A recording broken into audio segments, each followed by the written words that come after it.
એ સુખ એટલે શું? સુખ શબ્દ એની વ્યાખ્યા આપે છે. સુખાની અંતર્મુખાની આત્મકેન્દ્રાની ખાની ઇન્દ્રિયાની યસ્મિન તत् સુખમ. જેના મનસહિત ઇન્દ્રિયો વિષયોમાંથી પરાન્મુખ થઈ આત્માભિમુખ થાય, ઈશ્વર તરફ વળે તે સુખ. ઇન્દ્રિયોનો પ્રવાસ સામાન્ય રીતે બહિર્મુખ જ હોય છે અને તેથી તે સર્વ સુખંધાન આત્માને જોઈ શકતી નથી. પણ એનો પ્રવાસ એટલે તદનુગમન કરતી ચિત્તની વૃત્તિઓ ચિત્ત તરફ ચૈતન્ય સાગર પ્રભુ તરફ વળી એમાં લીન થાય કે જીવાત્મા ચૈતન્ય સ્વરૂપ આનંદ સ્વરૂપ જ બની જાય છે. ચિત્તમાંથી તકાર એટલે વિષયાભ્યાસ નીકળી જાય અને વિષયને બદલે એ સર્વ વિષયનું અધિષ્ઠાન વિશ્વનાથનું ચિંતન કરવા લાગે કે એ તદ્રુપ જ થઈ જાય છે ને એ અનાદ અનંત આનંદ સાગરમાં ભૂલી જતા દુઃખ એને શોધીને જડતું નથી. અધ્યાય 17. અહં બ્રહ્માસ્મિ અયમાત્મા બ્રહ્મ તત્ત્વમસિ પ્રજ્ઞાનં બ્રહ્મ. અલખ નિરંજન ને કહે વંદી અર્જુન એમ, પૂછે પ્રાર્થી દત્ત ને સદભાવે તેમ. મહાવાક્ય કહેવું કુને કેમ ચિંતવું એ, થાય અપરોક્ષાનુભવ જેથી નિસંદેહ. કહો કૃપા કરી પ્રભો સગળું હું તો મૂઢ, કહે દત્ત મંદ સ્મિતે સાંભળ અર્જુન ગૂઢ. મહતો મહિયાન જે બ્રહ્મ એક સુજાણ, તેનું વિવરણ જે કરે બ્રહ્માત્મૈક્ય પ્રમાણ. મહાવાક્યે વેદના ચાર મુખ્ય નિર્ધાર, તેમાં બોધક મુખ્ય જે સામવેદનું સાર.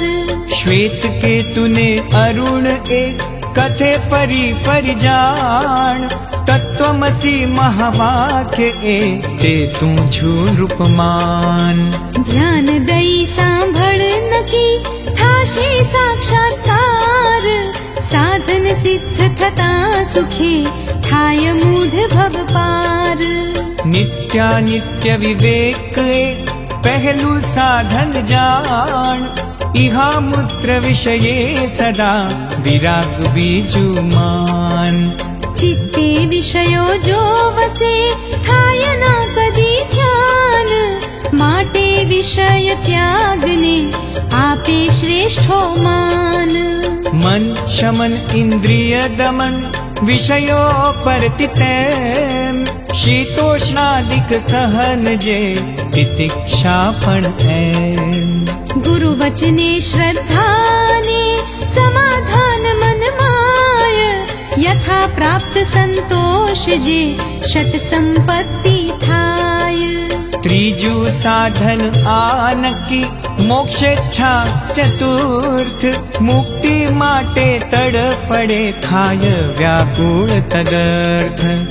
અહં બ્રહ્માસ્મિ અયમાત્મા બ્રહ્મ તત્ત્વમસિ પ્રજ્ઞાનં બ્રહ્મ. સિદ્ધ કરી સાધન સુખે જવું સદ્ગુરુ શરણ, સેવા કરી સદભાવથી કરવું વાક્ય વિવરણ.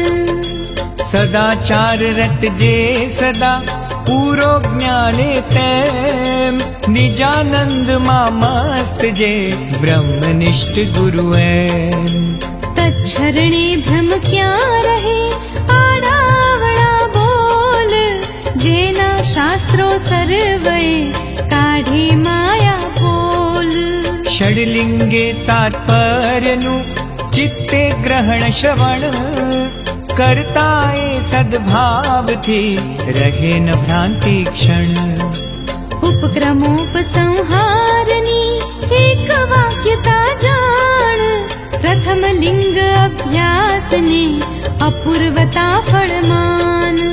अर्थवाद उपपत्ति षडलिंग विवेक तदनुसार सच्छवर्ण थी रहे न शंका एक। पूर्वे जग सद्रूप एका द्वितीय जान ब्रह्म रूप एवो करी प्रथम उपक्रम मान। ब्रह्मात्मक जग आबधु एज निज स्वरूप आत्मा सत्य अखंड अंते कथन अनूप। एवूप संहारे उपक्रमोप संहार प्रथम लिंग बन्ने मणि कहूँ द्वितीय सार। देह अन्नमय आनकी अन्न कारण तोय तत्कारण उष्मा कहो तत्कारण सत होय।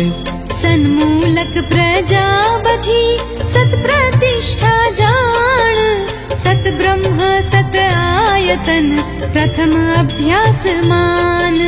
भिन्न नाम नदियों सहु गंगा जमुना माने नामे भिन्न जन गोदारे वातेम। अहं ब्रह्मास्मि अयमात्मा ब्रह्म तत्त्वमसि प्रज्ञानं ब्रह्म। समुद्र मां मळता बधी नाम रूप निशान कोण ओळखे मनु अभिन्न ए जड़मान। ज्ञाने ब्रह्मे जीवत्यम थता लीन आभास रहे न त्या भिन्नत्वनो द्वितीयाभ्यास। मधमाखी अति यत्न थी शोधी नाना वृक्ष करे पुष्प रस एकठो बनावे मधदक्ष। थता एक रस सर्व एक कौन ओळखे भिन्न थता ब्रह्ममय जीवत्यम जड़े न शोध्यु चिन्ह। त्रीजो अभ्यास तू सांभळ चौथो एम सूक्ष्म बीज वट वृक्षनु राई समपण जेम। अनुकूल ऋतु क्षेत्र ने मळता जल भरपूर थाए प्रचंड वृक्ष हा शोध्यु न जड़ मूल।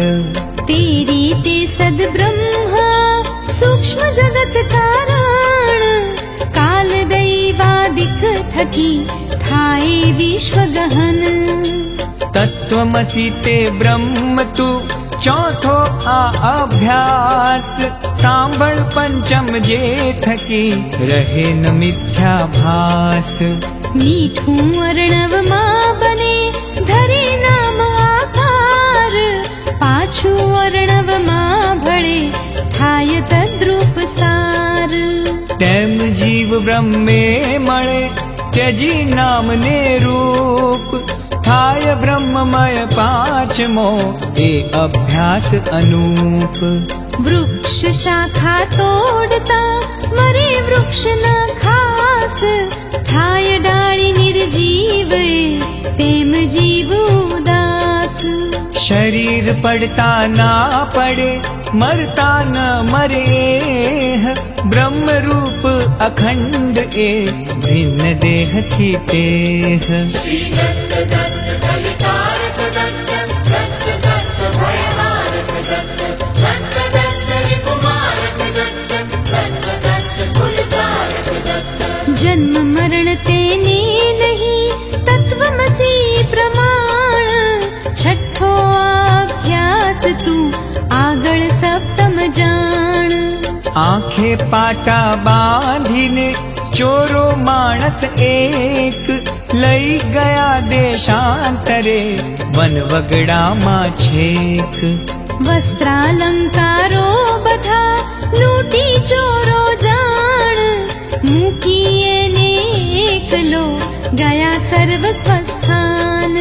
रड़े बने ए दुख थी सुनी एक सज्जन आव्यो जानी सर्व तोड़ी नेत्र बंधन। पूछे ना देशनु नाम निशान सुनी दिग्दर्शन करी देश बतावे तेह। आव्यो पेलो पूछतो ग्रही मार्ग ए घेर, तेम साधक जान तू थता गुरुनी भैर। तापत्रय थी त्रासीने रड़े मुमुक्षु एम, सुनी सदगुरु मेहर थी दौड़े पासे तेम। तोड़ी माया पटल ए स्वदेश मार्गे जान, प्रेरे भय स्थानो कही आपी आशीष मान। सावधे रस्ते जता गुरु कृपा थी एम, ना भूले मुमुक्षुए आवे निज घर तेम।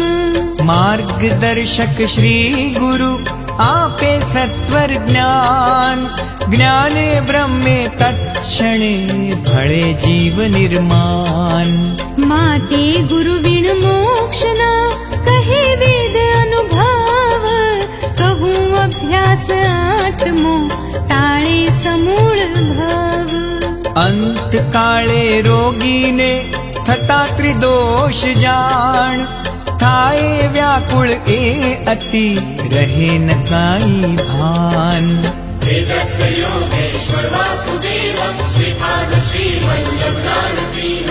वेदत्त योगेश्वर वासुदेव श्रीपाद श्री वल्लभ नारसिंह। इंद्रियों खेचायने थाय लीन मन माय, थाय मनोलय प्राण मा प्राण तेज मा जाय। भळे तेज पर तेज मां देव स्वरूपे एम, कौन कोने त्या लहे रड़े मूड जन तैम। स्त्री पुत्रादिक सहु रड़े थाए रड़ा रोड़, कहे कौन हूँ जो मुने परे न दृष्टि लोल।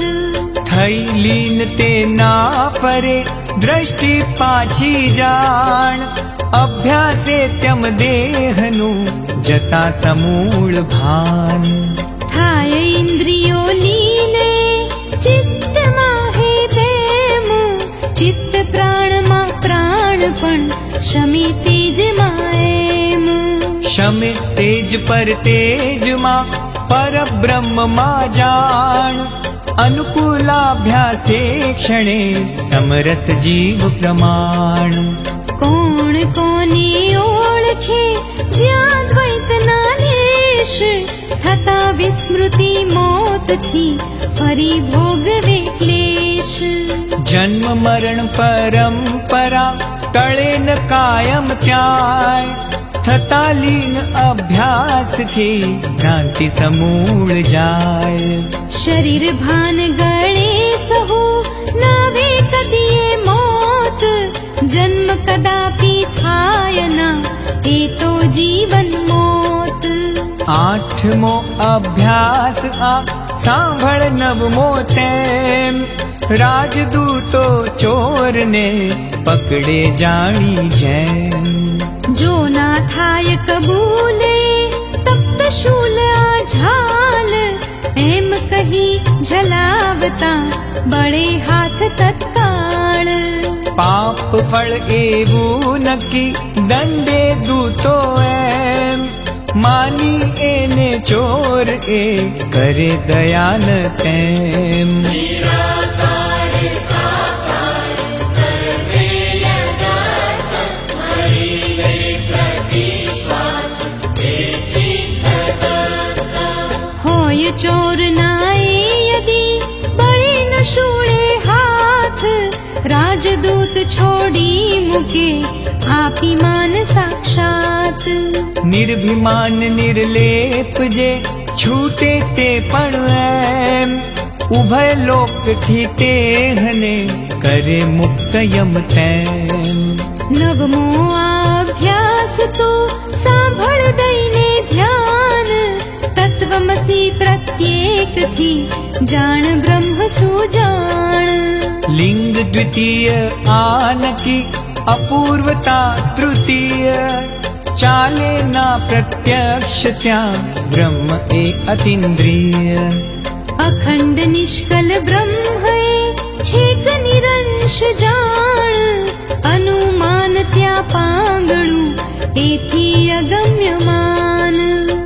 उपमानादिक कोण त्या केवल निरुपम जेह जोटो त्रिभुवन मानहि एका द्वितीय एह माटे केवल शाब्द थी गम्या गम्या एह महावाक्य वेदांत ना बोधे परोक्ष तेह तदनुसार ध्याने मळे बीजो मार्ग न त्याय लिंग अपूर्वता कहूं चौथुं बळ केवाय थता विज्ञान स्वानुभव पछी विलंब न पाळ वरे प्रारब्ध भोगवी विदेह कैवल्यनार सृष्टि स्थिति प्रलय ने प्रवेश चौथो जान पदार्थ शोधन नियमन फल सप्तम तू मान अर्थवाद साथे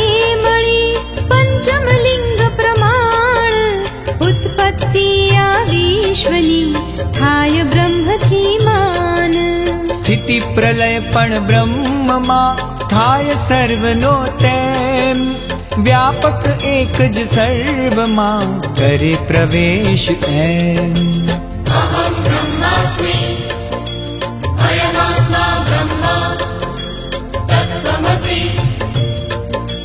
प्रज्ञानं ब्रह्म जीव रूपे संचर्यो एक सर्वमा केम बिंब प्रतिबिंबे यथा मा कर शंकाएम निर्विकार अरूप ए ब्रह्म अपरिछिन्न जीव भावे शरीर मा रहे कैम सुन चिन्ह जोवू सांभळवू अने सूंघवू वळी तेम चाखवू ने स्पर्शवू बोलवू वळी एम लेवू देवू तेम ए जवू आववू जान मलोत्सर्ग रति कर्म जे सर्व व्यवहार मान यत् सत्ता थी इंद्रियो करे कारण तेह ब्रह्म गोचर सर्वनु माटे व्यापक एह कहे प्रविष्ट देह मा करे सर्व नियमन एनी सत्ता विण नकी जड़ प्राणेन्द्रिय मन तत्वं पदार्थ शोधता ब्रह्म लक्ष्य भेद पदार्थ शोधने नकी कहे सप्तम फल वेद थता ज्ञान विज्ञान त्या थाय कामना पूर्ण ब्रह्म ज्ञान फल ए नकी मळे निर्वाण तूर्ण छठू उपपत्ति कहूँ लिंग अंतिम एह तदनुसार श्रवण थी रहे केम संदेह घट पूर्वे माटी हती मध्य माटी जान फूटता घट मृत्तिका थाय पूर्व वर्तमान ओळखता घट एक जाने सर्व विकार मृत्तिका ना मानवी नाम तिहाकार नाशवंत बनने नकी एक मृत्तिका सार आदि अंत मध्य रहु एम ब्रह्म निर्धार की जय श्रीपाद वल्लभ की जय वासुदेव स्वामी की जय जय जय जय जय थता ज्ञान एकनु थाय सर्व विदित करता षडलिंगे श्रवण चित्त संशयातीत वाक्य विवेचन ते पछी सांभळ भूप सुजान पर ब्रह्म तत्पद थकी प्रथम निश्चित मान प्रत्यक ब्रह्मत्वं पदे बोधे श्रुति प्रसिद्ध ऐक्ये असि पद थी कयूं बन्ने नूत्यम सिद्ध अंतःकरण अनेवळी तद्वृत्ति पड़तेम लह साक्षी चैतन्य जे त्वं पदार्थ छे एम घट द्रष्टा जम घट थकी लोके जुदो जान देह द्रष्टात्यम देहथी त्वं पदार्थ मान। स्त्री पुत्रादिक सर्व ए स्वप्रीत्यर्थ जैम, तत्प्रीत्यर्थ न एकदी स्वात्मा प्रियतम तैम।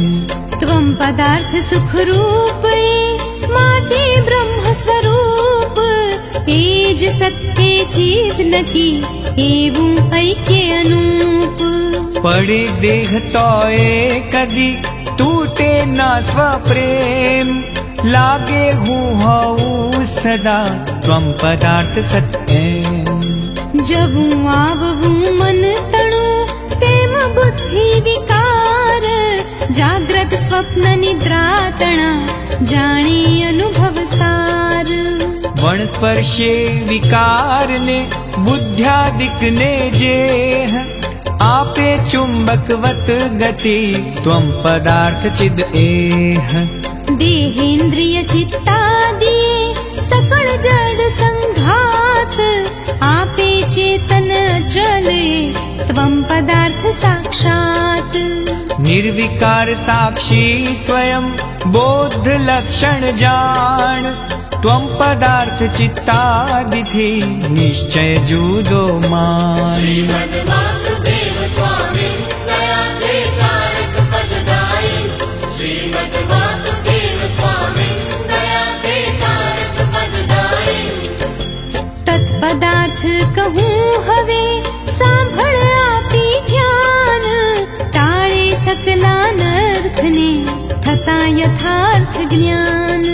ब्रह्म एक तत् एनकी, द्वैत अतत अनेक, अतत दूरीकरण जे अतत व्यावृत्ति पेख। अतद्वयावृत्ति थकी विधि मुखे साक्षात, जानी तत्पदार्थ थवु ब्रह्म जात। व्यापक सगळे जे रह्यु एक अखंड अरूप, स्थूल सूक्ष्म चिन्हादिथि वर्जित छेक अनूप।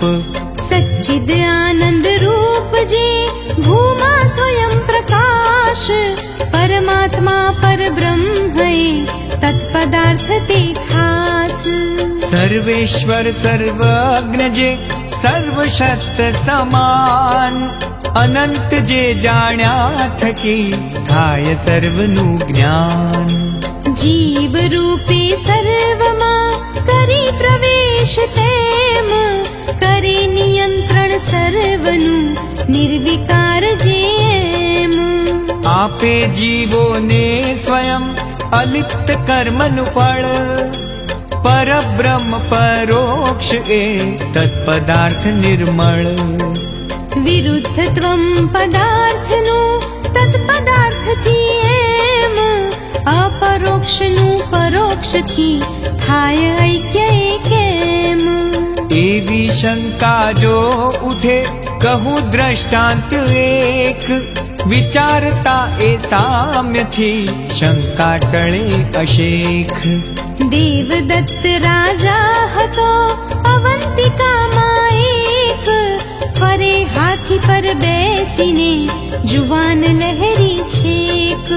थता वृद्ध वैराग्य थी थयो साधुए जान, આવ્યો તીર્થાટન વિશે રામેશ્વર મામાન। श्री दत्त दत्त कलिकारक दत्त, दत्त दत्त भयहारक दत्त, दत्त दत्त रिपुमारक दत्त, दत्त दत्त कुलकारक दत्त। जो एलो बैसा धुए पूर्वे राजाए ह, जोता आवे शेतिहा कहे एक जोते ह। पेलो देवदत्त आ देखी बीजो तेम, जाने एने एज ए राजा साधु एम। पेलो आपदनो ही देवदत्त आधार, परोक्षा परोक्ष पण बन्ने एक ज सार। पेलो ए पद थी अही भूतकाल स्वदेश, काल अद्यतन आपदे दूर तेम विदेश। विरुद्धांशवाच्यार्थे त्यजे लक्ष्यार्थ एक, देवदत्त व्यक्ति ग्रहे केवल निश्चल छेक। अवंतिका तारुण्य क्या क्या ए राज्य संबंध, क्या रामेश्वर वृद्धपण आसाधुत्वानंद। तो ए व्यक्ति एक देवदत्त लक्ष्यार्थ, तेमज दार्ष्टान्तिक विषय जीव ब्रह्म यथार्थ। किंचित ज्ञत्व सर्वज्ञता जीवेश्वर नीतैम, अपरोक्षत्व परोक्षता त्यागी निश्चय ऐम।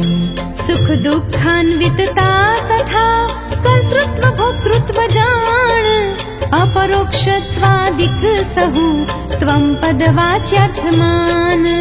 दुःखात्मक देहादिथि भिन्न सच्चिदानंद, प्रत्यगात्मा जान तू त्वं पद लक्ष्यार्थ कंद। सर्वज्ञत्वादिक थकी युक्त ईश्वर जेह, तत्पद लक्ष्यार्थ एनकी ब्रह्म सनातन छेक। सत्य ज्ञानानंद जे नित्य निरंजन एक, तत्पद लक्ष्यार्थ एनकी ब्रह्म सनातन छेक। अहं ब्रह्मास्मि अयमात्मा ब्रह्म, तत्त्वमसि प्रज्ञानं ब्रह्म। विरोधवाच्यार्थे वसे अभिन्न लक्ष्यार्थ, माटे लक्षणावृत्तिथि लेवो केवल स्वार्थ। कर त्याग स्व अर्थनो जहल लक्षणा एह, गंगा पर घर वाक्य मा तीर लक्ष्यार्थ एह। छोड्या वीण निज अर्थ ने बोधे जे अन्यार्थ, अजहल लक्षणा एनकी सांभळ कहूँ यथार्थ।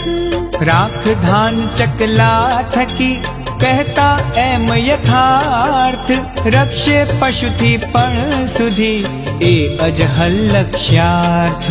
विरुद्धांश बन्ने तणा त्यजी राखे स्वार्थ, ए जहद जहल लक्षणा करे दूर अनर्थ। पेलो देवदत्त आ एमा तृतीय एम, आजहद जहल लक्षणा तत्त्वमसि मातेम। विरुद्धांश तत्त्वं तणा छोड़ी अविरुद्धांश, लेता वाक्ये ऐक्यत्या जीव ब्रह्म एकांश। हूँ अखंड ए ब्रह्म छु केवल निश्चल एक, सत्याद्वैत विशुद्ध हूँ आनंदामृत छेक। योगाभ्यासे स्थिर करी चित्त निरंतर आम, करता ध्यान अखंड आ पामे अक्षय धाम। योगामृत रस पान ए अर्जुन प्रश्न एम, करावशे योगींद्रवर दत्त आगळ तेम। षड्लिंगादिक वर्णवी महावाक्य विवरण, कीधुं अध्यायमा टाळे जन्म मरण। कल्पद्रुम श्री दत्त के याचक अर्जुन ते, ज्ञानैश्वर्य समृद्धित्या रंग वर्णवे ते। इति श्री दत्त पादारविंद मिलिंद ब्रह्मचारी पांडुरंग रंग अवधूत महाराज विरचिते श्री गुरुलीलामृते अलख निरंजन संवादे महावाक्य विवरणं नाम 17ोऽध्यायः समाप्तः।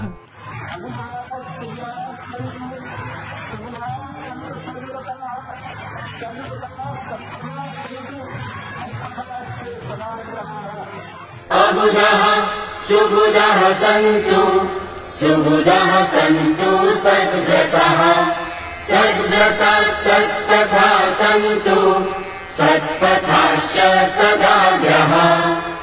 ॐ शान्तिः शान्तिः शान्तिः। જેઓ સારી બુદ્ધિ ધરાવતા નથી તેઓ સારી બુદ્ધિને ગ્રહણ કરે. જેમની પાસે સારી બુદ્ધિ છે તેઓ સદવ્રતાચરણી થાય. જેઓ સદવ્રતાચરણી છે તેઓ સત્પથ પર માર્ગગામી બને, અને જેઓ સત્પથગામી બને છે તેઓ સત્યનો આગ્રહ રાખવાવાળા થાય. ઓમ ઓમ શાંતિ શાંતિ શાંતિ.